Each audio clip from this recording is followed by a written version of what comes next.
അമ്മയ്ക്ക് കാര്യം പറഞ്ഞ മനസ്സിലാവില്ലേ? എന്തൊക്കെ കുത്തുവാക്കുകൾ കേട്ടാലും കൂസലില്ലാതെ വന്നിരുന്ന് വെട്ടി വിഴുങ്ങുന്ന ആർത്തിപ്പണ്ടാരം. അതല്ലേ നിങ്ങളുടെയൊക്കെ മനസ്സിൽ എനിക്കുള്ള സ്ഥാനം? പ്രകാശേട്ടാ വേണ്ട, അമ്മയ്ക്ക് അത് വിഷമാവും. സത്യം പറയുമ്പോ അതിൽ വിഷമിച്ചിട്ട് കാര്യമില്ല.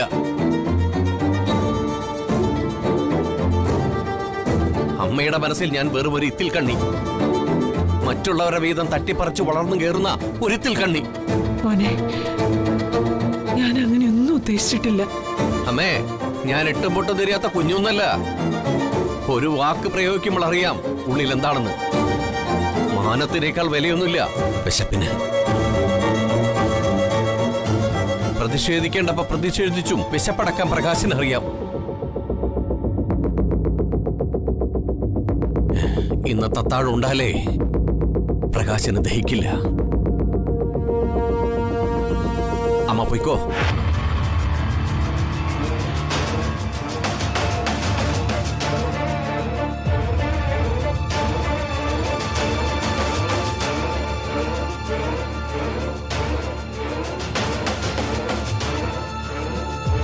പ്രകാശേട്ടാ, അച്ഛന്റെ അമ്മയുടെ മനസ്സ് വേദനിപ്പിക്കുന്നത് അത്ര നല്ല കാര്യമൊന്നുമല്ല.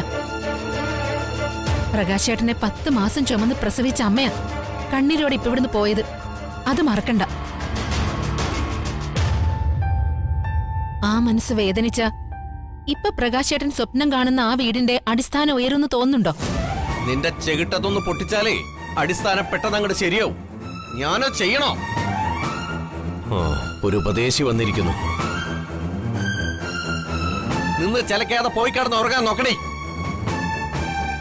ആ ചീവിടി എങ്ങനെ അവിടെ? അവനോട് വന്ന് കിടന്ന് ഉറങ്ങാൻ പറ.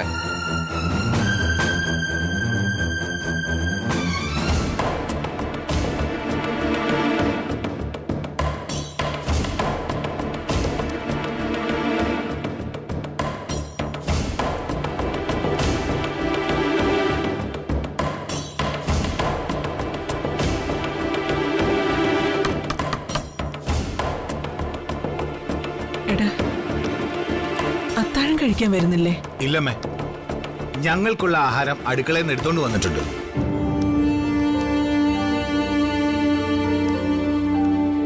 ഞങ്ങൾ ഇവിടെ ഇരുന്ന് കഴിച്ചോളാം. അമ്മ പോയി കഴിച്ചു. എല്ലാവരും ഡൈനിങ് ഹാളിലിരുന്ന് ഒരുമിച്ചിരുന്ന് ഭക്ഷണം കഴിക്കുന്നതല്ലേ പതിവ്? പതിവുകളൊക്കെ ഇപ്പൊ മാറ്റം വന്നില്ലേ? ഈ വീട്ടിലെ ഇപ്പോഴത്തെ സാഹചര്യത്തില് ഒന്നിച്ചിരുന്ന് കഴിച്ച ആഹാരം ഇറങ്ങില്ലമ്മേ. ഇത് ഞാൻ പറഞ്ഞതല്ല, ഹരിത പറഞ്ഞ. ഒരർത്ഥത്തിൽ എന്റെ അഭിപ്രായം അത് തന്നെയാ. മോളെ, സോറി അമ്മേ, ഡിസ്റ്റർബ് ചെയ്യല്ലേ. ഞാൻ അത്യാവശ്യമായിട്ട് ചെയ്തു തീർക്കാനുള്ള ഒരു വർക്കില്ല.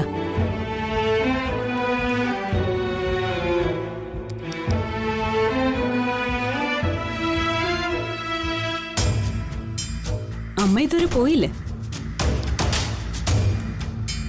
അമ്മ, ഈ പെൻഡിങ് വർക്ക് ഫിനിഷ് ചെയ്തിട്ട് വേണം എനിക്ക് നാളെ ഓഫീസിലെത്താൻ. ഇല്ലെങ്കിൽ ഉള്ള ജോലിയും കൂടെ പോയി കിട്ടും. അങ്ങനെ വരുമാനം ഇല്ലാതായ എന്റെയും മനോജിന്റെയും ചെലവിനുള്ള പണം തരുന്ന ഏർപ്പാടുണ്ടല്ലോ, അതങ്ങ് മുടങ്ങിക്കിട്ടും.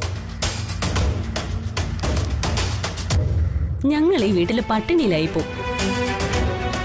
കൂട്ടത്തിലിരുന്ന് ആഹാരം കഴിക്കണ്ട, ഇനി മുറിയിലിരുന്ന് കഴിച്ചാൽ മതി എന്ന് ഹരിതയുടെ ഓർഡറാ.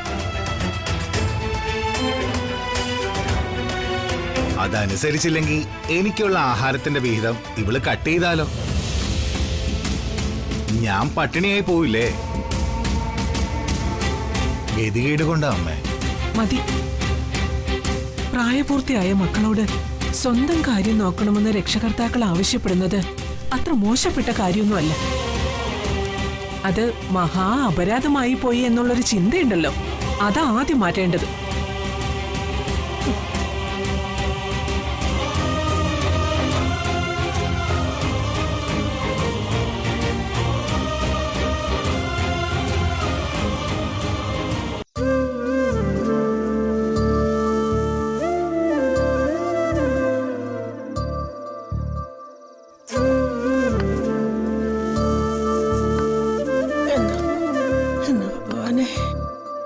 അല്ല, മാധവ കഴിച്ചിട്ട് പോയോ? അച്ഛനിന്നേതോ കല്യാണത്തിന്റെ റിസപ്ഷൻ ഉണ്ടായിരുന്നു. ആ ശരിയാ, അവൻ പറഞ്ഞായിരുന്നു. അവന്റെ കൂടെ ജോലി ചെയ്യുന്ന ഏതോ ഒരാളിന്റെ മോളുടെ കല്യാണമാന്ന്. 2ാം ഘട്ട ആ പയ്യൻ. പെണ്ണിന്റെ ജാതകത്തിൽ എന്തോ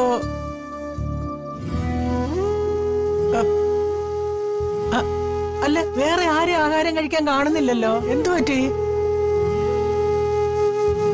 അമ്മേ, അവരാരും ആഹാരം കഴിക്കാൻ വരുന്നില്ല. ഒരാൾക്ക് വിശപ്പില്ല. മറ്റു 2 പേരുടെയും ഭക്ഷണം മുറിയിലേക്ക് കൊണ്ടുപോയി.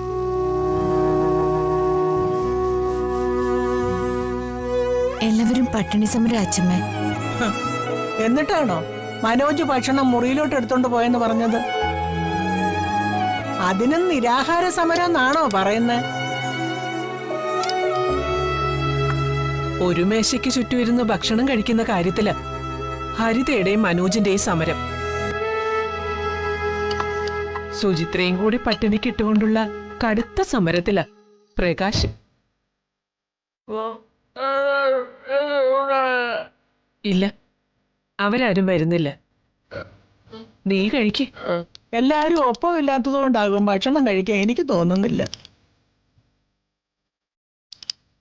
വർഷമോളം കൂടെ ഇറങ്ങിപ്പോയപ്പോ വല്ലാത്തൊരു ശൂന്യത തന്നെ.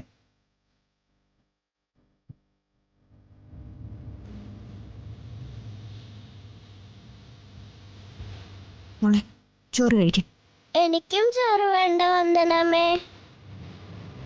ഈശ്വര, ഈ വീടിന്റെ അവസ്ഥ ഇങ്ങനെയായി പോയല്ലോ. എല്ലാവരും ഒരേ ടേബിളിന്റെ ചുറ്റും ഇരുന്ന് ഒരേ മനസ്സോടെ അത്താഴം കഴിച്ചിരുന്നതാ.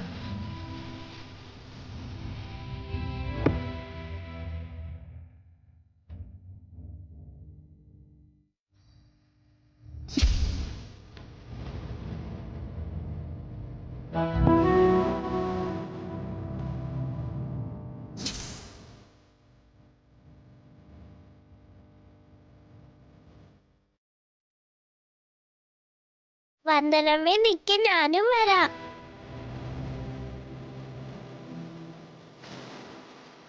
മോളെ, മാധവനോട് നീ ഇവിടെ നടന്നതൊന്നും പറഞ്ഞിട്ടില്ലല്ലോ അല്ലേ? ഇല്ല. നന്നായി. പാപം, എന്റെ കുഞ്ഞ് സ്വസ്ഥമായിട്ടൊന്ന് ഉറങ്ങിക്കോട്ടെ.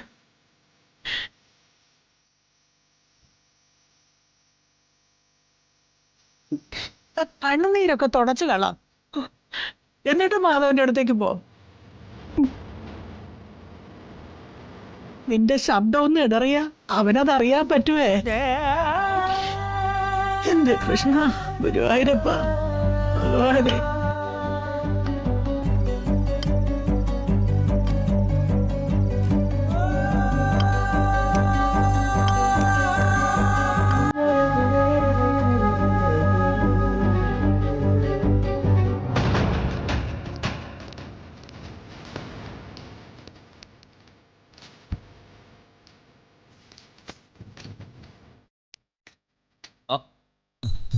വർഷ, ഇതല്ല വർഷയുടെ സീറ്റ്. വാ, ശരി. എന്താ നടക്ക്. എന്തിനാ അങ്ങോട്ട് നടക്കണോ? ഇരിക്കെ. ഇതാണ് സീറ്റ്. എന്താ ഇത്? എം ഡിയുടെ കസേരയിലാണോ ഞാൻ ഇരിക്കേണ്ടേ? എം ഡിക്കുള്ളതെല്ലാം എം ഡിയുടെ ഭാര്യയ്ക്ക് അവകാശപ്പെട്ടതല്ലേ? ആ, ഈ കമ്പനി പോലും എം ഡിയുടെ ഭാര്യയ്ക്ക് സ്വന്തമല്ലേ? അത് ശരിയല്ല ഏട്ടാ. ചക്രവർത്തിയുടെ സിംഹാസനത്തിൽ ദാസി ഇരുന്ന സിംഹാസനത്തിന്റെ പ്രൗഢി തന്നെ നഷ്ടമായി പോവും. ചക്രവർത്തിനിയായാൽ പ്രൗഢി വർദ്ധിക്കേ ഉള്ളൂ. പടിപടിയായുള്ള സ്ഥാനക്കയറ്റത്തിന് നിലനിൽപ്പുള്ളൂ. പെട്ടെന്നുള്ള ഉയർച്ച ശാശ്വതമല്ല. ഉയർച്ചയ്ക്കനുസരിച്ചുള്ള കഴിവും ആത്മാർത്ഥതയും കൈമുതലായി ഉണ്ടെങ്കിൽ അത് ശാശ്വതമായിക്കോളും.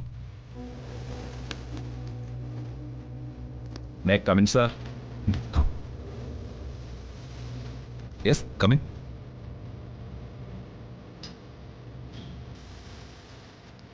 Good morning sir. Good morning boss. Good morning. ആ, വർഷ ഓഫീസർ ഒന്ന് കണ്ടിട്ടോ. ശരി.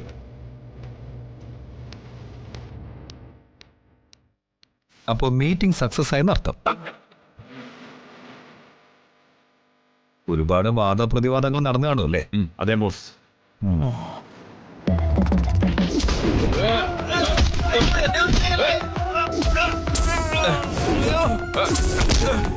പറഞ്ഞതാൻ തെരച്ചോളും.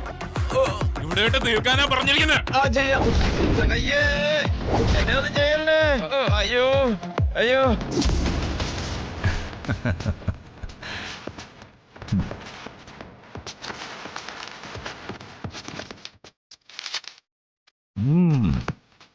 ഗുഡ്. എന്ത് ചെയ്യാനാ, ഞാൻ പണ്ടേ ഇങ്ങനെ ഒന്നിന് കണ്ണു വച്ച അത് സ്വന്തമാക്കിയിരിക്കും. അത് മണ്ണായാലും പെണ്ണായാലും. പാവ, അയാൾക്ക് അപ്പനപ്പൂപ്പന്മാര് വഴി കിട്ടിയ സ്വത്താ. അത് വിൽക്കണോ വിൽക്കണ്ടയോ എന്ന് തീരുമാനിക്കാനുള്ള റൈറ്റ്സും അയാൾക്ക് തന്നെയാ. പക്ഷേ ഞാൻ കൊതിച്ചു പോയില്ലേ. കൊതിച്ചാ കിട്ടിയില്ലെങ്കിലേ എനിക്ക് വലിയ സങ്കടമാവും. ബോസ്, ഞങ്ങളങ്ങോട്ട്. വർഷയുടെ അകത്തേക്ക് വരാൻ പറയാം. Yes boss.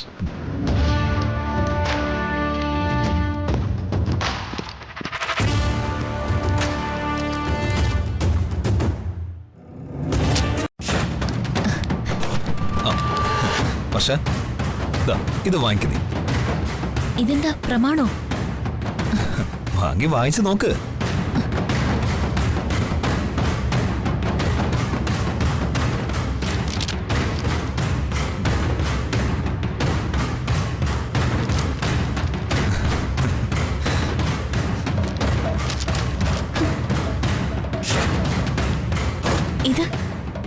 ഇത് എന്റെ പേരിലാണല്ലോ രജിസ്റ്റർ ചെയ്തിരിക്കുന്നത്. അതെ, സിറ്റിയുടെ മധ്യഭാഗത്ത് പൊന്നിൻ വിലയുള്ള 4 ഏക്കർ ഭൂമി എന്റെ ഭാര്യ വർഷയുടെ പേരിൽ രജിസ്റ്റർ ചെയ്തിരിക്കുന്നു. പുതുതായി തുടങ്ങുന്ന ഔഷധ കമ്പനിക്ക് ആവശ്യമായ മരുന്നുകൾ നിർമ്മിക്കാനുള്ള ഔഷധ ചെടികൾ നട്ടുവളർത്താനുള്ള എസ്റ്റേറ്റാണ് ഞാൻ വാങ്ങിയിരിക്കുന്നത്. ഇത് എന്റെ പേരിൽ തന്നെ വേണമായിരുന്നു. മരുന്ന് കമ്പനി തന്നെ വർഷയുടെ പേരിൽ തുടങ്ങുന്നത്. അപ്പൊ അതിനുവേണ്ടി വാങ്ങിയ സ്ഥലവും വർഷയുടെ പേരിൽ തന്നെ വേണ്ടേ?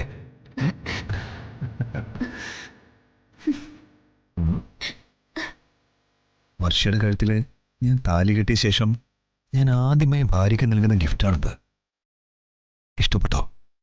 ഇഷ്ടപ്പെട്ടു, ഒരുപാട് ഇഷ്ടപ്പെട്ടു. ജീവിതത്തിൽ എനിക്ക് കിട്ടിയിട്ടുള്ള ഏറ്റവും വലിയ ഗിഫ്റ്റായത്.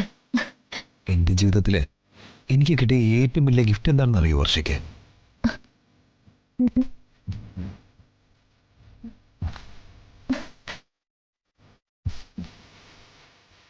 അത് നീയാ എന്റെ ഏറ്റവും പ്രിയപ്പെട്ട സമ്മാനം.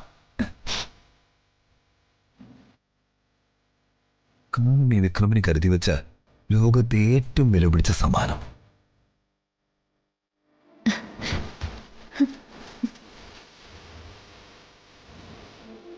അയ്യോ,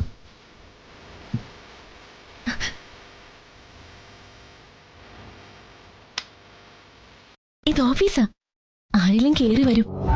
കാണുന്നവര് കാണട്ടെ. വിക്രം വർഷ ദമ്പതികളുടെ റൊമാൻസ്.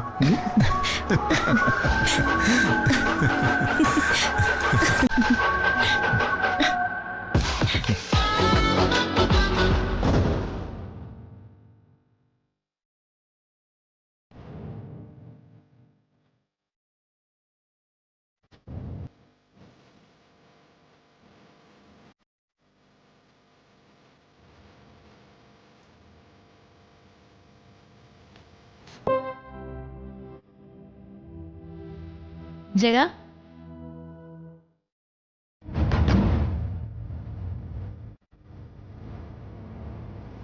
ഇവനിതെന്തു പറ്റി? ഞാൻ വന്നതുപോലും അറിഞ്ഞിട്ടില്ലല്ലോ. ജഗ, നീ എന്താ പകൽക്കിനാവ് കാണുവാണോ?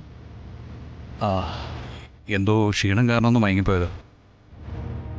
ജഗ, ഇത് കണ്ണിന്റെ മയക്കമല്ല, കരളിന്റെ കലക്കോ. നിനക്ക് എന്താ പറ്റിയത്? പറയൂ.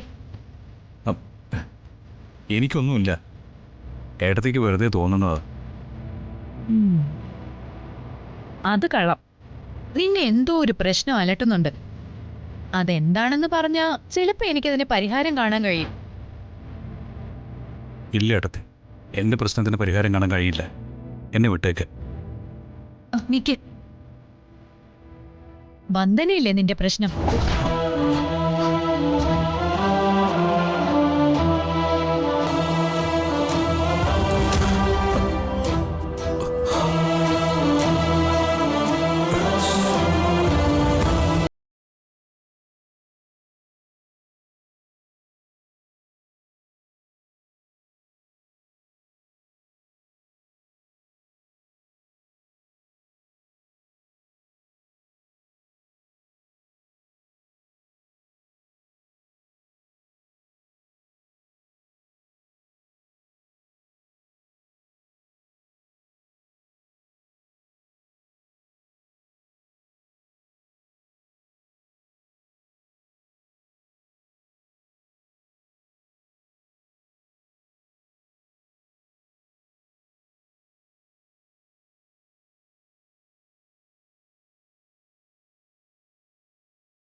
ഉള്ളിൽ ജീവനായി കൊണ്ടു നടന്നിരുന്ന വന്ദന വിവാഹിതയും ഒരു കുഞ്ഞിന്റെ അമ്മയുമാണെന്നതല്ലേ?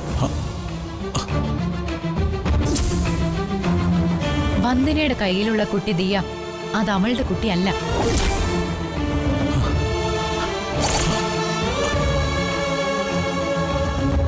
എന്താ നിന്റെ അമ്മ പറഞ്ഞ നീ കേക്കില്ലേ?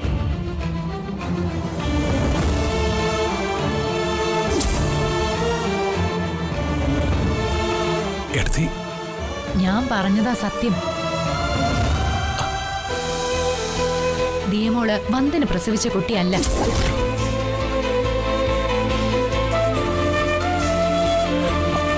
അല്ല വിദ്യാർത്ഥി വെറുതെ അല്ല ജഗ, വന്ദന എടുത്തു വളർത്തുന്ന കുട്ടിയാ ദിയമോള്.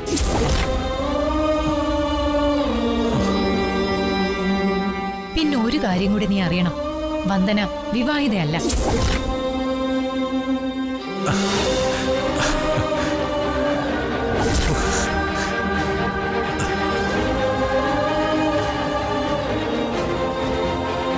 വന്ദന വർക്ക് ചെയ്ത ഓഫീസിലെ MD ആയിരുന്നു ബിസിനസ്മാനായ രാജീവ് മേനോൻ.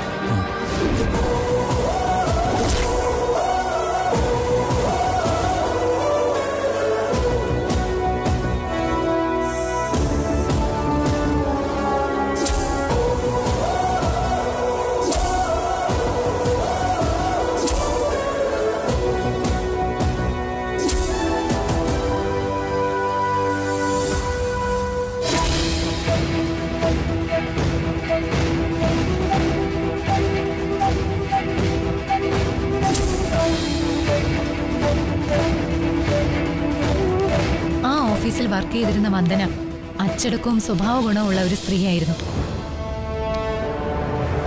രാജീവിന്റെ ഭാര്യ പ്രസവത്തോടെ മരണപ്പെട്ടു. അതിൽ പിറന്ന കുട്ടിയാ ദിയമോള്.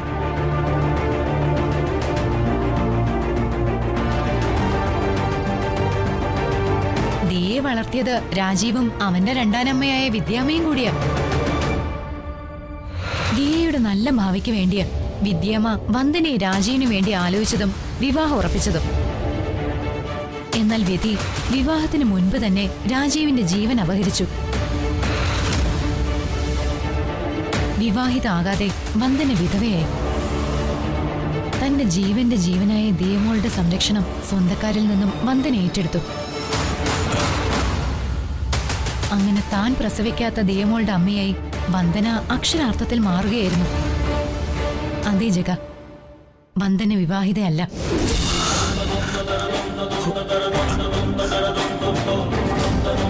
ദിയമോള് വന്ദനയുടെ മകളുമല്ല.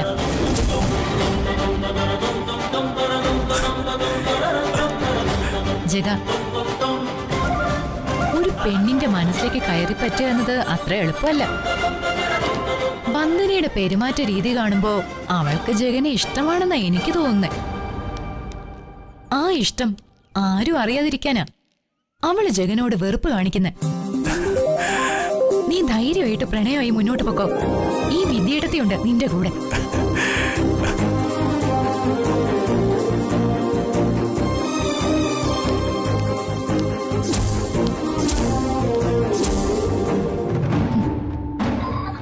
പ്രണയം മൂത്ത് ഭ്രാന്തെടുത്തതുപോലെ അവൻ അലഞ്ഞു തിരിയണം. അപ്പോഴേ കാര്യങ്ങൾ ഞാൻ ഉദ്ദേശിച്ചു ഉദ്ദേശിച്ചതുപോലെ നടക്കൂ. ഈ വിന്ധ്യയുടെ തനി നിറം ആർക്കും അറിയില്ല. ജഗന്റെ അച്ഛൻ കരുണാകര കുറുപ്പിന് പോലും.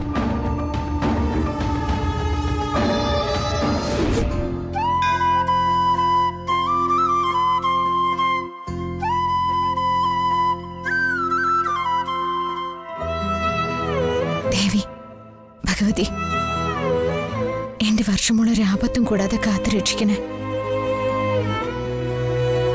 മായാജാലങ്ങളെപ്പെട്ട് മനസ്സിലാക്കാതെ സത്യം തിരിച്ചറിഞ്ഞ് കരുതലോടെ ഇരിക്കാനുള്ള ശക്തി എന്റെ അനുജത്തിക്ക് കൊടുക്കണേ ദേവി.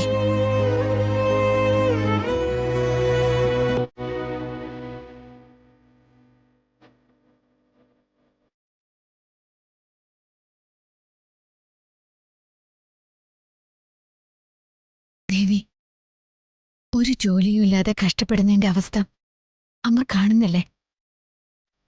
ദേവിയുടെയും മിനുവേട്ടന്റെയും ചെലവ് ഭയക്കുമെന്ന് ഏറ്റതാണ്. നിത്യച്ചെലവിനെങ്കിലും ഒരു ജോലി കണ്ടെത്തി തരണേ ദേവി.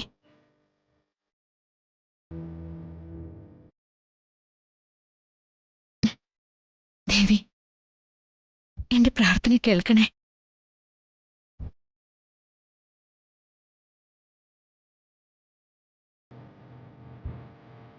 വന്ദന, മനസ്സിനെ അലട്ടുന്ന കാര്യമായ പ്രശ്നം എന്തോ ഉണ്ടല്ലോ.